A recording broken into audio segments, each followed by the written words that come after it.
အားလုံးပဲမင်္ဂလာပါလေဒီနေ့ထိုးပြမှာက classic granny square ဆိုတဲ့ဒီ granny square ပုံလေးပါဒါလေးက chain ဖြူလေးတို့ stitch 3မျိုးပဲသိဖို့လိုပါတယ်ဒီ stitch 3မျိုးသိရုံနဲ့ဒါလေးကထိုးလို့ရပါပြီဘာလဲဆိုရင်ဒါလေးကဒီအဆက်လေးကအပိတ်ကလေးเนาะအဆက်လေးဥမှာအဲ့ဒါက slip stitch ပါ shut ကော်လို့ခေါ်ပါတယ်ဖြူလေးတို့မြန်မာလို့ဆိုရင်ပြီးတော့ဒီလို green လေးက chain လို့ခေါ်ပါတယ်ဖုံမီးပါဒါကတော့ double crochet တိုင်ရှည်ပါဒီ3မျိုးသိရုံနဲ့ဒီ stitch လေးကိုထိုးဒီ granny square လေးကိုထိုးလို့ရပါပြီပထမဆုံးလိုအပ်တာကတော့ဖြူလေးအခုအသုံးပြုသွားတဲ့ခြေလေးက Miffy 5 line မှာ Miffy 5 line သုံးပါတယ်ပြီးတော့အကတော့ 2.2 size ပါဖြူလေးကဒီ 2.2 သုံးတာအကျဉ်းဖြစ်နေလို့ပါ 2.2 ကတော်တော်များများက 2.5 2.22 သုံးလို့ရတယ်เนาะ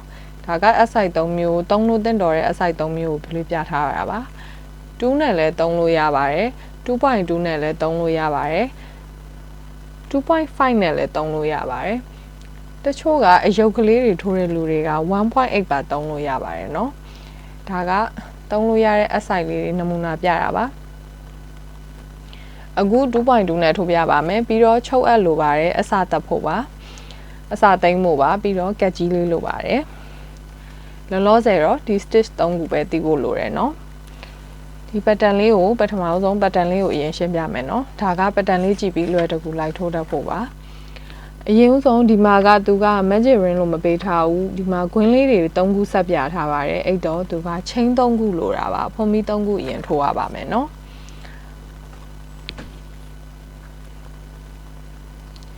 အဲ့တော့ဖြူလေးတို့ဖုံမီ3ခုအရင်ထိုးလိုက်ပါမယ်ဖုံမီလေး1 2 3ခုထိုးမယ်3ခုထိုးပြီးရင်သူကဘာလုပ်ပြထားလဲဆိုတော့ဖုံမီလေး3ခုအချင်းချင်းခွေပြထားတဲ့အတွက်အဲ့ဖုံမီလေးကိုဆက်ရပါမယ်ဒီလိုမျိုးပထမဆုံးဖုံမီတွေကိုအထည့်ပြီးတော့ဘာနဲ့ဆက်လဲဆိုရှက်ကော်လေးနဲ့ဆက်တာပါရှက်ကော်လေးနဲ့ဆက်ပါတယ်နော်ရှက်ကော်လေးနဲ့ဆက်ပြီးရင်သူကစထိုးမယ်ဆိုရင်ဒီမှာဖုံမီ3ခုတက်တယ်ပြီးရင်2တိုင်တကွင်းနဲ့ရောနော်ဖုံမီ3ခုကိုတတိုင်လို့ယူဆပါတယ်တကယ်တော့เนาะဒီလိုနေရာတွေမှာဖုံမီ3ခုရဲ့ပြီးတော့ဘေးမှာ2တိုင်ထိုးရပါမယ်ဒီဖုံမီ3ခုခွင်းလေးတဲ့ကိုဝင်အောင်ထိုးတော့ကြားတဲ့တွေဝင်ဖြူလေးဒီမှာတခါလေးခြေစားအလဲခြေစားကိုတင်သွားတော့မယ်เนาะဒီမှာ2တိုင်ထိုးတဲ့နေရာမှာအလဲခြေစားလေးကိုကတ်ပြီးတခါလေးတင်သွားပြီเนาะဒါဆိုရင်ဖြူလေးအခု3တိုင်ဖြစ်သွားပြီเนาะဒီဖုံမီ3ခုကတတိုင်လို့သတ်မှတ်တယ်ဒီဘက်ဘေးမှာ2တိုင်ဆိုတော့3တိုင်ဖြစ်သွားပါပြီပြီးရင်သူကဖုံမီ2ခုလာပါမယ်ဖုံမီ2ခုလာပါတယ်ပြီးရင်ဘာလာလဲ3တိုင်လာပါမယ်3တိုင်ဖုံမီ2ခု3တိုင်ဖုံမီ2ခု3တိုင်ဖုံမီ2ခုပဲเนาะသူကအဲ့တော့3တိုင်အစု4ကထိုးရပါမယ်ဖြူလေးတို့เนาะသူက granny square လေးကဒေါင်းလေးအနားလေးက4ခုပါတာဖြစ်တဲ့အတွက်ဖြူလေးတို့က3နိုင်က4နားရှိရပါမယ်3နိုင်4ကထိုးရမှာပေါ့နော်3နိုင်ဖုံမီ2ခု3နိုင်3နိုင်ဖုံမီ2ခု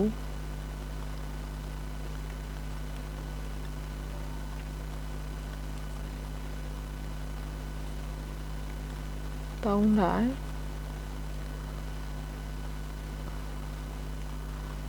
ပုံမှန်ဆိုအရင်တော့ granny square တွေကဒီလိုဖုံမီနဲ့ပဲစားလေးရှိပါတယ် magic ring နဲ့စားလေးတိတ်မရှိပါဘူးဟိုအရင်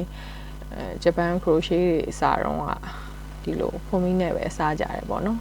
ဖုံမီလေးတွေစားပြီးတော့ green ပိတ်ပြီးတော့အဲ့လိုမျိုးထိုးကြတာများပါတယ်ဒါကဟိုအရင်တော့အတိုင်းထိုးပြရတဲ့ဟာပေါ့နော်ပြီးရင်ဖုံမီ2ခုဖြူလေးဒီမှာ3တိုင်4ကရှိပါပြီအဲ့ဒါဆိုရင်ဖုံမီ2ခုပြီးတော့နောက်ဆုံးမှာဒီပထမဆုံးဖုံမီ3ခုရဲ့အပေါ်ဆုံးတစ်ခုနဲ့ဆက်မယ်နော်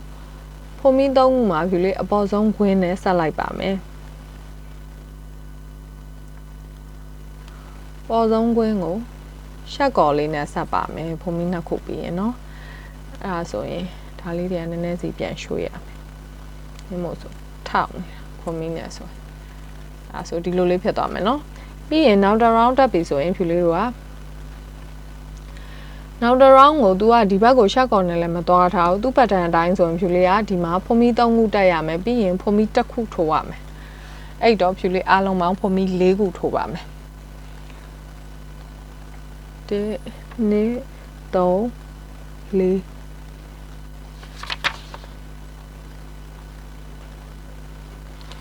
4သူကဖွန်မီ2ခုနဲ့ဆက်ထားမဟုတ်ဘဲနဲ့လေတကယ်တော့ဒီဟာကသူဟိုဟာနဲ့ထားပါ4ခုထိုးလိုက်ပြီနော်4ခုပြီးရင်ဖြူလေးကဒါဖွန်မီ4ခုပြီးရင်ဘာလာမလဲဆိုတော့3နိုင်လာမယ်နော်ဒီဖွန်မီ2ခုနေရာလေးမှာ3နိုင်ဖွန်မီ2ခု3နိုင်အဲ့လိုလာမယ်နော်ဒီဖွန်မီ2ခုကြားနေရာလေးမှာ3နိုင်ဖွန်မီ2ခု3နိုင်အဲ့လိုလာမှာပါအဲ့တော့တစ်တိုင်းနှစ်တိုင်း3တိုင်းပြီးတော့ဖွန်မီက2ခုပြီးတော့နောက်ထပ်3တိုင်းမှာတစ်တိုင်းနှစ်တိုင်း3တိုင်းနော်3နိုင်ဖွန်မီ2ခု3နိုင်ပြီးဖြူလေးတွေကဘာလာမလဲဆိုတော့ဖွန်မီ1ခုပဲလာပါမယ်နော်အဲ့ပြီးရင်ဖွန်မီ1ခုပြီးရင်ဒီကြားနေရာလေးရောက်သွားပြီဖွန်မီ2ခုကြားနေရာလေးကို3နိုင်ဖွန်မီ2ခု3နိုင်ထပ်လာမယ်နော်အဲ့ဆိုရင်ဒီနေရာလေးကတော့ဖွန်မီ3နိုင်ဖွန်မီ2ခု3နိုင်နော်တိုင်းရှည်3နိုင်ဖွန်မီ2ခုတိုင်းရှည်3နိုင်ဒီနေရာမှာတိုင်းရှည်တွေပဲသုံးရမှာဆိုတော့ဖြူလေးက3နိုင်လို့ပဲအလွယ်ပြောလိုက်တာเนาะတကယ်တော့တိုင်းရှည်3နိုင်ဖွန်မီ2ခုတိုင်းရှည်3နိုင်เนาะဒီ pattern မှာကျတော့တိုင်းလက်တွေပါတယ်မပါတော့လေတိုင်းဆိုတာတိုင်းရှည်ပဲပြောလိုက်တာပြီးတော့ဖြူလေးတို့ဒီအောက်က3နိုင်ရဲ့အပေါ်တက်တဲ့မှာကျတော့ဖွန်မီ1ခုပဲထိုးပါတယ်ပြီးရင်ဒီဂျားနေရာရောက်ပါပြီဂျားနေရာကတိုင်းရှည်3နိုင်ဖွန်မီ2ခုတိုင်းရှည်3နိုင်မှာ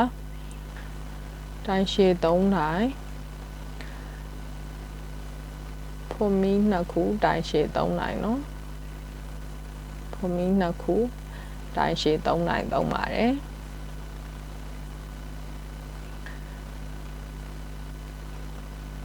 ပြီးရင်ဖြူလေးတို့အောက်ကဒီမှာတိုင်3နိုင်ရဲ့တက်တဲ့နေရာလေးရောက်ရင်ဖွန်မီ1ခုပဲထိုးပါတယ်ပြီးရင်ဒီကြားနေရာရောက်ရင်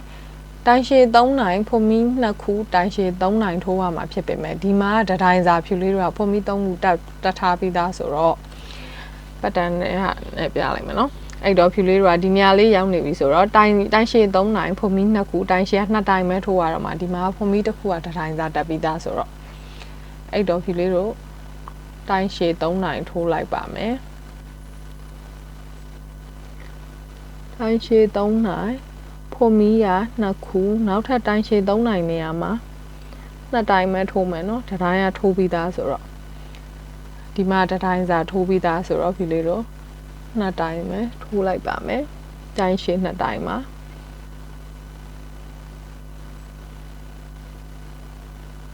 တိုင်းရှည်2တိုင်းပြီးရင်ဒီတိုင်ရှည်ရလေတကယ်တော့ဖြူလေးတို့ကဖွန်မီ3ခုကိုတတိုင်းလို့မှတ်ထားတာဆိုတော့ဖွန်မီ1 2 3ခုမြောက်လေးမှာသွားပြီးတော့ရှက်ကော်လေးနဲ့ဆက်လိုက်ပါကဲပြီးရင်ဘတ်တန်လေးပြန်ကြည့်မယ်နော်ဖြူလေးဒီနေရာမှာရှက်ကော်နဲ့ကပ်ပြီးသွားပါပြီအဲ့မှာ तू ကဘာလောက်ခိုင်းလဲဆိုတော့နောက်တစ်တိုင်တက်ရင် तू ကဒီဘက်တစ်ခုကိုရှက်ကော်နဲ့သွားခိုင်းတယ်ဒီမှာအဆက်ကလေးတွေ့လားအဲ့အဆက်လေးကို तू က slip stitch လို့ဒီမှာအောက်မှာပေးထားပြီးသားရှက်ကော်လို့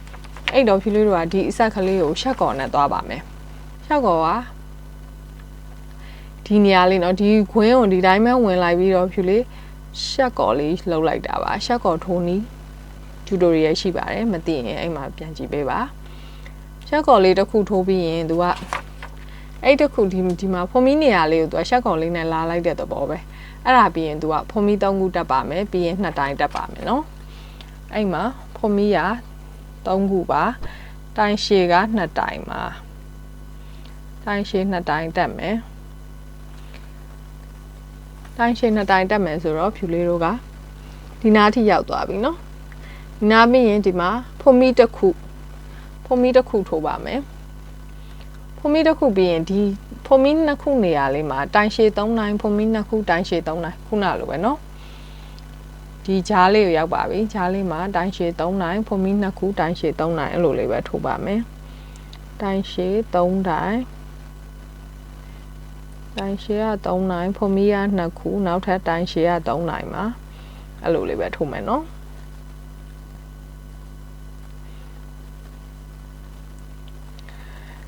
အစ round လေးကတော့နည်းနည်းခက်နိုင်မယ်နောက်တစ် round ကျရင်လွယ်သွားပါပြီဒီလိုတို့ဒီမှာအနာထိုးထားတဲ့တိုင်းရှည်လေးတွေ3နိုင်ရှိတယ်အဲ့3နိုင်နေရာလေးရောက်သွားပြီနော်ဒီနေရာရောက်သွားပြီနော်ဒီဟာပြီးသွားပြီဒီဟာပြီးသွားတော့ဖြူလေးတို့ကဖွန်မီတစ်ခုလာမယ်အဲ့ဒါပြီးရင်ဖွန်မီတစ်ခုလာမယ်ဖွန်မီတစ်ခုလာပြီးရင်ဒီမှာပထမရဲ့ဖွန်မီတစ်ခုနေရာအကျဲလေးကိုရောက်ပြီအဲ့နေရာမှာတိုင်3နိုင်စိုက်ပါမယ်ဒီမှာဖွန်မီတစ်ခုနေရာလေးပါအဲ့နေရာမှာတိုင်ရှည်3နိုင်စိုက်ပါမယ်နော်တိုင်ရှည်တစ်တိုင်းနှစ်တိုင်း3တိုင်းနော်ပြီးရင်နောက်ထပ်ပါလာမလဲဆိုရင်ဖွန်မီတစ်ခုလာပါတယ်ကျွန်တော်ဒီမှာကြည့်လို့ရတယ်နော်ဒီမှာဖွန်မီတစ်ခုပြီးရင်ဒီဖွန်မီ2ခုနေရာလေးမှာဖြူလေးတို့ကတိုင်ရှည်3နိုင်ဖွန်မီ2ခုတိုင်ရှည်3နိုင်နော်ဖွန်မီ2ခုနေရာလေးကိုရောက်ပြီဆိုတော့တိုင်ရှည်က3နိုင်မှာဒါလေးကိုဖြူလေးနောက်တစ် round ထိုးပြပေးပါအောင်မယ်တော့ကြာမှားသွားမှာဆိုလို့နော်တိုင်ရှည်3နိုင်ဖွန်မီ2ခုတိုင်ရှည်3နိုင်မှာ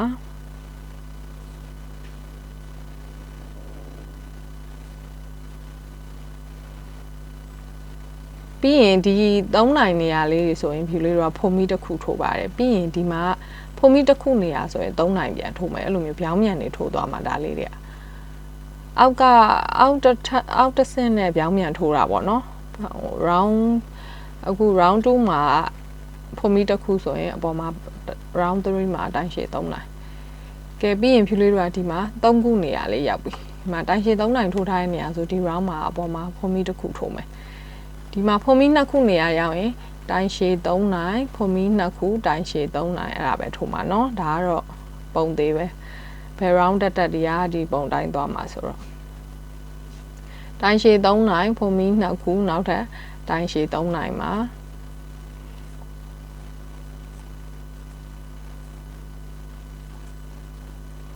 အဲ့ဒါပြီးရင်ဒီမှာအနာတိုင်းရှည်3နိုင်နေရလေအဲ့နေရာလေးဆိုဖွန်မီတစ်ခုထိုးတယ်เนาะဒီမှာဖွန်မီတစ်ခုနေရာလေးဖွန်မီတစ်ခုနေရာလေးဆိုတိုင်းရှည်3နိုင်ထိုးမယ်เนาะဒါကပတန်တိုင်းဖြူလေးကပတန်အောင်လွယ်အောင်လို့နည်းနည်းမှတ်ပေးလိုက်တာပါပတန်တိုင်းဆိုနည်းနည်းကိုကမှားရတယ်လည်းရှိမှာဆိုလို့ထိုးရင်းနေဆိုပြီးတော့အောက်မှာတိုင်းရှည်3နိုင်နေရဆိုဖြူလေးတို့ဖွန်မီတစ်ခုထိုးပါမယ်ပြီးတော့ဒီမှာဖွန်မီ2ခုနေရာကတိုင်းရှည်3နိုင်ဖွန်မီ2ခုတိုင်းရှည်3နိုင်မယ်เนาะဒီဒေါင်းလေးတွေကတော့တိုင်းရှည်3နိုင်ဖွန်မီ2ခုတိုင်းရှည်3နိုင်မယ်ဒေါင်းကတော့ဒီတပုံစံတိုင်းတပုံစံနဲ့လာပါမယ်ဂျားနေရာလေးတွေကိုနည်းနည်းလွယ်အောင်ရှင်းပြပေးမယ်เนาะပြီးရင်သူအဆုံးသတ်မှာဘယ်လိုဆက်လဲဆိုရင် round 3ကအဆုံးသတ်မှာဒီမှာဖွန်မီတစ်ခုလောက်ပြီးတော့ရှက်ကော်လေးနဲ့ပဲဆက်ပါတယ်เนาะဖွန်မီတစ်ခုလောက်ပြီးတော့ဒီတိုင်ရလေအများရန်မှတ်ထားတော့ဖွန်မီ1 2 3ခုရည်ပြီး3ခုမြောက်တဲ့ဖွန်မီကိုသွားဆက်ပါရှက်ကော်နဲ့ပဲเนาะအဲ့ဆိုဒီလိုပုံလေးရနေပြီเนาะဒါက round 3ပြီးပါပြီ1 2 3ပြီးပြီเนาะ round 4လာမယ် round 4ကျရင်ဒီမှာ तू ကတိုင်းရှည်ဖွန်မီ3ခုတက်ခိုင်းပါတယ်ဖွန်မီ1 2 3ဒီမှာเนาะဖွန်မီ3ခုတက်ခိုင်းပြီးတော့ तू ကဒီဘက်ကိုဆက်သွားရမှာပြီးတော့ဖွန်မီတစ်ခုထိုးခိုင်းတယ်ဆိုတော့အားလုံးပေါင်းဖွန်မီက4ခုပြီးရင်ဒီမှာဖွန်မီနေရာမှာ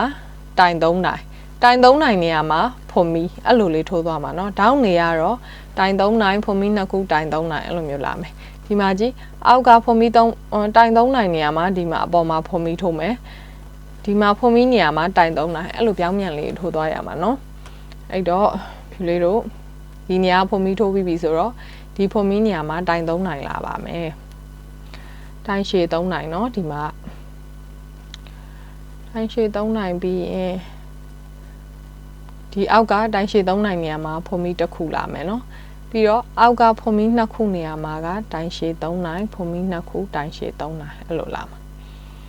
အဲ့တော့ဒီတစ် round လုံးကအဲ့လိုထိုးရပါမယ် တရောင်းလုံးထိုးလာပြီးရင်ဖြူလေးဒီအဆုံးသတ်နာလေးကိုတစ်ချက်ပြန်ပြပေးမယ်နော်ကဲဒါဖြူလေးတပတ်လည်လုံးထိုးလာပြီးတော့နောက်ဆုံးနေရာလေးရောက်ပါပြီနောက်ဆုံးနေရာမှာသူပြထားတဲ့အတိုင်းလေးဆက်ပြမလို့နော်ဒီမှာသူကနောက်ဆုံးနေရာလေးနောက်ဆုံး round လေးမှာဖြူလေးတို့ဒီဖုန်းမီ3ခုနဲ့စထားဖြစ်တဲ့အတွက်ဖြူလေးဒီနေရာထိရောက်နေပါပြီဒီနေရာထိပြီးရင်ဒီတောင်လေးရောက်နေပြီပေါ့နော်တိုင်ရှည်3နိုင်ဖုန်းမီ2ခုတိုင်ရှည်3နိုင်ရောက်ပြီးရင်ဖြူလေးဖုန်းမီ1ခုပြီးရင်တိုင်2တိုင်ဆိုက်လိုက်ပြီးပါပြီနော်အဲ့တော့ဖြူလေးကဒီနားမှာဖုန်းမီ1ခုထိုးပြီးပါပြီအဲ့တော့ဒီကွင်းထဲမှာတိုင်2တိုင်ပဲဆိုက်ရတော့မယ်နော်တိုင်2တိုင်ဆိုက်ပြီးရင်ဖြူလေးဟိုဘက်ဖုန်းမီ3ခုကိုရှက်ကော်လေးနဲ့ဆက်လိုက်မှာပါဒီမှာတိုင်2တိုင်ဆိုက်ပြီးပြီနော်အဲ့တော့တိုင်3တိုင်ဖြစ်အောင်လို့ဒီ3ခုမြောက်ဖုန်းမီလေးကိုရှက်ကော်လေးနဲ့ဆက်လိုက်ရင်ပြီးပါပြီဒါကပတ်တန်အတိုင်းထိုးပြတာပါပတ်တန်ဖတ်တတ်အောင်လို့ပေါ့နော်ပြီးရင်ဖြတ်ပြီးတော့ခြေစားတက်လိုက်ရပါပြီဒါလေးက classic granny square ပါဖြူလေးတို့ granny square ကိုဒီလိုမျိုးဒါလေးတွေနဲ့ဒီလိုမျိုးလေးတွေနဲ့ပုံသွင်းကြရတယ်ပေါ့နော်နည်းနည်းပို့ပြီးတော့ပုံမှန်ထပ်ပို့လှတာပေါ့နော်ပုံမှန် granny square ထက်ပို့ပြီးတော့တက်ရဖြစ်တယ်လို့ခံစားလို့ຢာလေးတွေနဲ့ပုံသွင်းပါတယ်ဒီလိုမျိုးလေးတောင်းရအောင်လေးဖြစ်သွားအောင်လုပ်ပါတယ်ဒါက granny square ပုတ်လေးတွေပါဒီလိုမျိုးလေးတွေပါဒီလိုလေးလောက်ထားမှဒီလိုပြည့်မြဲရန်လေးဖြစ်မှာပါဒီလိုပြည့်မြဲလေးဖြစ်မှာပါဒီလေးတို့ပုံမှန်အတိုင်းကိုင်းနေတယ်ပုံမကြဘူးဆိုရင်ဒီလိုလေးလောက်ထားရပါမယ်ဒါလေးကတော့ဖြူလေးပြုံးချိုဟမ်မိတ်ကဝယ်တာပါဒီလေး page လေးကို comment မှာ mention ပေးထားပါမယ်ရှင် page link လေးပေးထားမယ်နော်ဒါကလောလောဆယ်ဒီတစ်ခါတင်တာလေးက classic granny square ပါ classic granny square ပါဒီ pattern လေးလိုချင်လဲလာတောင်းလို့ရရနော် comment မှာမှန်သွားပေးနော်အကယ်၍လိုချင်တာလေးရှိရင်မှန်သွားပေးပါပြန်ပြီးဖြည့်ထားပေးပါမယ်ရှင်အားလုံးကျေးဇူးအများကြီးတင်ပါတယ်ရှင်